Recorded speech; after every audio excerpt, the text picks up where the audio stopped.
Picoty Solaire, expert en solutions photovoltaïques pour un avenir durable. Et Akena, la reine des vérandas et des pergolas, vous présente Sud Radio, la planète demain, Christophe Debiens. Bonjour et bienvenue sur Sud Radio pour un nouvel épisode de La planète demain, votre émission qui est dédiée à l'écologie positive et qui donne la parole aux véritables acteurs du changement. Et justement aujourd'hui, cette émission est un peu spéciale, elle est consacrée à l'écologie positive vue de l'espace, avec un invité exceptionnel, j'ai nommé Jean-François Clairvoy, ingénieur astronaute et spationaute, comptabilisant à son actif 3 missions spatiales avec la NASA. Ça n'est pas rien. Et il est aujourd'hui expert auprès du programme de vol habité du département de la communication et du bureau de développement durable de l'Agence spatiale européenne. J'espère que je ne me trompe pas. Bonjour, cher François. Bonjour, Christian. Alors, c'est un honneur doublé d'un immense plaisir pour moi que de vous recevoir sur Sud Radio dans mon émission La planète demain, évidemment, pour nos auditeurs qui ne vous connaissent peut-être pas encore. Avant de vous donner la parole, permettez-moi de brosser de façon synthétique votre parcours professionnel. Alors, vous êtes diplômé de l'École Polytechnique de Paris, de l'École nationale supérieure de l'aéronautique et de l'espace de Toulouse. Vous êtes également ingénieur général de l'armement de la délégation générale de l'armement, détaché auprès du Centre national d'études spatiales, et vous vous êtes entraîné à la Cité des Étoiles, près de Moscou, puis au Centre des astronautes en Allemagne. Et c'est à la NASA, à Houston, au Texas, que vous avez obtenu votre qualification de spécialiste de mission pour la navette spatiale à bord de laquelle vous avez volé 2 fois d'ailleurs, puis une 3e fois à bord de Discovery, si je ne me trompe pas. Aujourd'hui, vous travaillez comme expert auprès du programme de vol habité du bureau de développement durable de l'Agence spatiale européenne, j'en parlais. Après plus de 33 ans de service actif en qualité d'astronaute, vous présidez également le jury du prix de l'espace au service de développement durable. Mais avec votre regard spatial, quelle est votre vision personnelle de l'écologie positive ? Vous savez, quand on est dans l'espace, ce qui nous concerne le plus, c'est les ressources qui nous permettent de vivre et de travailler. Donc je peux vous dire que dans l'espace, nous sommes les champions de l'anti-gaspillage et du recyclage. Je parle surtout de l'eau, l'électricité et l'oxygène. Et on recycle par exemple 98% de l'urine aujourd'hui en eau potable. Une partie de cette eau potable sert par électrolyse, qui utilise donc de l'électricité qui vient des panneaux solaires dans le cas de l'ISS, pour refabriquer l'oxygène qui nous sert à respirer et l'hydrogène qui nous sert à fixer le gaz carbonique pour refabriquer de l'eau potable. Donc, et l'Agence spatiale européenne a un programme qui s'appelle Melissa, un programme international qui développe aussi des techniques pour recycler les déchets solides. Ah oui. Pas que liquides. Alors, on n'est pas au point où on dit aux astronautes aujourd'hui, à partir de maintenant, vous pourrez fabriquer votre plat à partir de vos propres excréments, mais on cherche, on met au point, et quand on regarde la Terre depuis l'espace, on peut pas s'empêcher de la comparer à un vaisseau spatial. On devrait peut-être d'ailleurs faire l'inverse, c'est plutôt nous qui concevons un vaisseau spatial qui ressemble comme on peut au minimum à la Terre. La Terre nous transporte dans le cosmos. Elle offre un équilibre stable entre l'océan et l'atmosphère et le vivant pour pérenniser le vivant depuis plus de 4 milliards d'années. C'est quand même remarquable. Ah oui, c'est quelque chose qui est assez frappant parce qu'on regarde la planète depuis l'espace. La première chose qui frappe, c'est qu'elle est magnifique. Les couleurs, les lignes de contraste, sa vie puissante, indépendamment du vivant, sa vie géologique, tectonique, climatique, électrique, les aurores polaires, tout ça sur un fond apparemment noir et vide du cosmos, parce qu'on ne voit pas les étoiles si on fait pas ce qu'il faut pour les regarder. Et elle abrite le vivant en continu depuis 4 milliards d'années. Alors il y a eu quelques grosses révolutions, des gros événements, des extinctions majeures, mais le vivant n'a jamais disparu totalement. Et ce qui frappe, c'est que quand on regarde l'horizon qui est à environ 2500, 3000 km, quand on regarde ce qui sépare ce qui est la Terre et ce qui est le cosmos, il y a une fine couche de gaz qu'on appelle l'atmosphère, qui à l'échelle de la planète apparaît hyper fine. C'est-à-dire, à l'échelle d'un ballon de football, c'est l'épaisseur du cuir. Ah oui, de la peau du cuir du ballon. Et c'est cette atmosphère qui est en équilibre stable avec l'océan qui nous permet d'être là sur des longues durées. Donc il est stable, mais il apparaît fragile quand même. C'est-à-dire, ce qu'on se dit quand on regarde la Terre, c'est qu'elle n'est pas fragile. C'est nous qui sommes fragiles. C'est le vivant qu'elle abrite. Et on la remercie d'ailleurs, parce que au départ, on est ému parce qu'elle est belle. Et puis on se dit quelle chance on a d'être apparu comme espèce vivante avec ce qui est en équilibre avec nous, le végétal, l'animal, etc., sur un être aussi accueillant, aussi bienveillant. Évidemment. Alors selon vous, dans quel domaine ces deux environnements que sont la Terre et l'espace interagissent-ils et qu'est-ce qu'ils s'apportent entre eux? Ah bien, la Terre, elle est d'abord dans la zone dite habitable, et on peut dire même habitée, de notre Soleil. C'est-à-dire elle est à une distance qui permet d'avoir des climats favorables aux vivants, en particulier aux mammifères et à l'espèce humaine, avec, grâce au climat, des évolutions, et grâce aux saisons, la météo qui permet d'avoir aussi des cycles. Hein, c'est-à-dire, sans saison, on n'est pas là. Les saisons, c'est grâce à la Lune. Le fait qu'on n'ait qu'une seule Lune qui soit au bon endroit, eh bien, on a une stabilisation de l'axe de rotation, on a une stabilisation de la vitesse de rotation, donc une stabilisation du cycle des saisons, donc du cycle de l'eau, etc. Donc, c'est remarquable tout ce qui est mis en place. Cet équilibre, encore une fois que je dis stable, alors même sur des milliards d'années, peut-être pas, mais en tout cas sur des millions d'années, ça l'a été. Et l'espace, alors, nous apporte l'énergie solaire, mais surtout depuis l'ère de l'astronautique, depuis donc une 60aine d'années, 70 ans, Spoutnik, grâce aux satellites que l'être humain invente, fabrique, lance et télécommande depuis la Terre, on a la meilleure connaissance qu'on ait jamais pu avoir sur l'évolution du climat et de notre environnement. C'est-à-dire qu'aujourd'hui, plus de la moitié des paramètres qui servent à définir le climat, qui sert au GIEC en particulier, viennent de données de satellites. Et l'Agence spatiale européenne peut être fière parce qu'elle a la panoplie la plus complète de satellites dits observateurs de la Terre, les vents, les températures, les courants, la salinité des sols, la végétation, les couvertures minérales, végétales, enfin plusieurs dizaines, centaines de paramètres constituant l'atmosphère. Donc voilà, l'espace aujourd'hui, c'est le principal informateur, grâce à la maîtrise qu'on en a eue en émettant des satellites, informateur de l'évolution de notre environnement et en particulier du climat. Et depuis l'espace, quelle était votre vision personnelle des océans qui occupent, comme tout le monde le sait, une majeure partie de notre planète?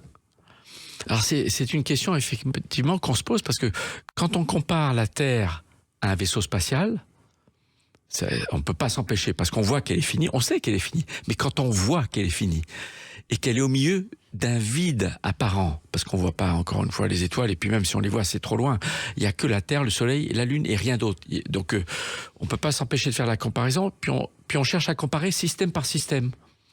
Donc quel est le système propre à un vaisseau spatial habité ? C'est le seul système qui fait la différence d'ailleurs avec tous les satellites, les vaisseaux non habités. C'est ce qu'on appelle le système de support vie et de contrôle de l'environnement. Donc en gros, qui fabrique l'oxygène, absorbe le gaz carbonique, régule la température, la pression, etc. Et quand on regarde la Terre, on se dit finalement, et on a des cours là-dessus, c'est l'océan. Oui, c'est vrai. L'océan est l'équivalent de ce que nous on appelle le ECLSS, le système de contrôle de l'environnement et du support vie, et qui est en équilibre avec l'atmosphère. Donc c'est l'océan et l'atmosphère avec lequel il échange. Donc c'est pour ça que on est très sensibilisé au respect des océans, et ça commence pas au bord des côtes et aux plages. Ça commence à la source des rivières qui se jettent dans les fleuves, qui se jettent dans l'océan. Et à titre personnel, avec un collègue américain, je parraine une association de protection de l'océan en Polynésie française qui s'appelle Te Mana O Te Moana, qui veut dire en tahitien l'esprit de l'océan, et qui fait un travail remarquable avec de petites ressources, mais beaucoup de bénévoles pour sensibiliser la population des centaines de milliers de jeunes Polynésiens, et qui fait régulièrement des nettoyages de plages et qui protège aussi le vivant, dont les tortues marines. Ils gèrent une clinique de tortues marines qui a relâché à ce jour plusieurs centaines de tortues, soit blessées, soit malades, et dont on observe une repopulation croissante. Donc vraiment, ça agit. C'est vrai. Alors certains justement estiment qu'investir dans la connaissance et l'exploitation des océans serait beaucoup plus utile que dans l'espace. Qu'est-ce que vous répondez à cela ? Alors, tout est une question de proportion, de besoin, de rêve, mais les océans, on les exploite dans la mesure de nos possibilités techniques. C'est très dur très compliqué d'aller longtemps au fond des océans. Et effectivement, on connaît mieux notre espace environnant cosmique que le fond des océans. Mais je rappellerai que l'exploration spatiale, y compris le vol habité, c'est de l'ordre de 1 ou 2 euros par habitant par an. Ah oui, oui. Ah oui. C'est raisonnable. Ah oui, c'est raisonnable. Par rapport à l'éducation nationale, par exemple, qui est de l'ordre de 1000 euros. Rien à voir, oui. 1000 euros par. Mais l'océan, on s'aperçoit de plus en plus qu'on a beaucoup de choses à y découvrir, peut-être à y exploiter de façon propre et durable. Et encore une fois, c'est notre système de support-vie. Donc, si on veut l'exploiter, il faut l'exploiter en le respectant. Bien sûr. Surtout qu'il nourrit la moitié de la population. Parce que je rappelle que dans le système de support-vie, il n'y a pas que fournir les bonnes conditions de température, de pression, d'oxygène, de faible gaz carbonique, mais il faut produire de quoi manger. Mmh. Et l'océan, il nourrit plus de la moitié de la population mondiale. Donc, Ah oui, en effet. Alors, je vous propose que nous fassions une courte pause et on se retrouve dans un tout petit instant sur Sud Radio avec vous, Jean-François Clairvoy, et Thibaut, notre French Trotter, qui nous emmène, lui, à nouveau au Salon Pro Durable. C'est un autre système, mais en tout cas, c'est intéressant. À tout de suite sur Sud Radio. Picoty Solaire, expert en solutions photovoltaïques pour un avenir durable. Et Akena, la reine des vérandas et des pergolas, vous présente Sud Radio, la planète demain, Christophe Debiens. Nous sommes de retour sur Sud Radio pour la planète demain en compagnie de Jean-François Clairvoy, ingénieur, astronaute et spationaute européen, et bien sûr de notre Thibaut national, notre French Trotter de l'émission, grâce à qui nous retournons cette fois-ci encore au Salon Pro Durable. N'est-ce pas Thibaut ? Et oui Christophe, suite de ma visite au Salon Pro Durable à Paris, le grand rendez-vous de tous ceux qui veulent conjuguer économie et écologie. On y croise des entreprises engagées, des startups, des associations et des acteurs qui font bouger les lignes. Bref, une belle vitrine de l'écologie positive à la française. Et je rencontre maintenant Marie Delacroix, de la société Reforest Action. Si je ne me trompe pas, vous êtes responsable de la vente des projets carbone. Alors c'est quoi Reforest Action ? Alors Reforest Action, c'est une entreprise qui a 15 ans, qui s'occupe de faire de la régénération d'écosystèmes à grande échelle. Et en fait, au travers de la reforestation, on cherche à développer des co-bénéfices sur la biodiversité, sur l'eau et les communautés locales. On a intervenu déjà dans 42 pays, on a régénéré au total 63 000 hectares. Et en fait, on travaille en partenariat avec une ONG, une coopérative en local qui, elle, va implémenter le projet et nous, Reforest Action, on va co-construire le design avec l'ONG locale pour être sûr que le projet correspond vraiment aux besoins des communautés locales et on va monitorer le projet tout au long de sa durée de vie. Un exemple concret de projet ? On est en train de développer un projet de 20 000 hectares au Rwanda sur lequel on va construire des terrasses et faire de l'agroforesterie qui va bénéficier à 40 000 fermiers et donc 160 000 bénéficiaires au total, et sur lequel on va mettre en place des pratiques d'agroforesterie qui va leur permettre de sécuriser leurs revenus sur les cultures vivrières et d'être plus résilients au changement climatique. Vous êtes une entreprise, on l'a dit. Sur quoi repose votre modèle économique ? Nous cherchons en fait des financements pour nos projets carbone qui vont générer des crédits carbone et nous on se rémunère avec des management fees. Et l'objet de votre présence ici, à Pro Durable, j'imagine que c'est trouver de nouveaux clients. Donc nous, on est là en fait pour apporter des solutions climat aux entreprises qui ont une stratégie climat. Donc concrètement, on peut répondre à une entreprise qui a des objectifs de contribution à court terme sur toute la partie de réduction incompressible qu'elle ne peut pas réduire. Et bien nous, on va apporter des solutions de contribution. Donc ça, on peut faire ça à partir de 2030 jusqu'à 2050 en proposant des crédits carbone qui sont de solutions fondées sur la nature, donc qui apportent des co-bénéfices, donc des crédits carbone, mais aussi des co-bénéfices sur la biodiversité, les communautés locales et l'eau. Toujours à Pro Durable 2025, et je suis maintenant avec Aurélie Saxe-Darmon, qui est cofondatrice et CEO de ILCO. Alors ILCO, c'est quoi ? ILCO, c'est un réseau d'experts à temps partagé spécialisé des sujets de durabilité. On couvre tous les sujets ESG, RSE, CSRD à 360. On a un réseau qui est composé aujourd'hui de plus de 100 consultants indépendants, donc en freelance, répartis sur toute la France et qui interviennent à temps partagé pour aider les équipes opérationnelles dans la réalisation et le succès du projet. À quelles difficultés vos clients sont confrontés dans ce domaine de l'économie durable ? Ils sont confrontés, je dirais, à des difficultés de réglementation qui bougent énormément. On l'a vu avec l'omnibus, oui. La réglementation a tendance à beaucoup bouger. Nous, on travaille aussi bien avec des directions RSE que des entreprises qui n'ont pas d'équipe RSE. Donc, dans le cas d'entreprises qui n'ont pas d'équipe RSE, c'est un peu difficile de pouvoir lire entre les lignes sur ces obligations. Et après, on a évidemment un manque de temps qui revient très souvent parce que c'est des équipes qui sont très sollicitées. Quand vous avez des équipes RSE, elles sont souvent seules en charge des sujets au sein de toute l'entreprise et doivent rendre des comptes à plusieurs entités et coordonner toute la démarche. Et quand il n'y a pas d'équipe RSE, c'est souvent un opérationnel, quelqu'un des RH, de la communication, du marketing, qui prend en charge les sujets en plus de son quotidien. Et la réalité du terrain fait qu'on a moins de temps, d'où l'importance de se faire accompagner par les bonnes personnes. Merci Thibault, on vous retrouve dimanche prochain pour un nouveau reportage. Alors, cher Jean-François, revenons à nos moutons, ou plutôt à nos étoiles. Selon vous, l'espace est-il réellement pollué d'innombrables débris comme on l'entend régulièrement ? Ah oui, ça c'est un fait avéré. Donc quand on dit pollué, c'est au sens de présence de... C'est pas de la pollution chimique, c'est de la pollution mécanique, je dirais. C'est que au début de l'ère spatiale, il y a une 60aine d'années, on ne se souciait pas de ce que devenaient les satellites en fin de vie ou les derniers étages de fusée qui atteignent la même vitesse que les satellites qui mettent en orbite. Donc ils restent en orbite eux-mêmes. Or, quand ils s'entrechoquent, au cours du temps, de façon probabiliste, ils s'entrechoquent, ils créent des sous-débris plus petits, mais dont chacun est aussi dangereux que les deux débris initiaux. Donc il y a une réaction en chaîne potentiellement exponentielle que certains pensent être déjà activée, d'autres pensent qu'on a encore une marge pour nettoyer. En tout cas, tous les lancements d'aujourd'hui sont propres, dans le sens où un satellite qui arrive en fin de vie, on impose à l'opérateur d'utiliser la fin du carburant pour le déorbiter et le détruire totalement dans l'atmosphère, ou l'envoyer sur des orbites dites de parking beaucoup plus hautes qui ne nous gêneront pas pendant des centaines de milliers d'années.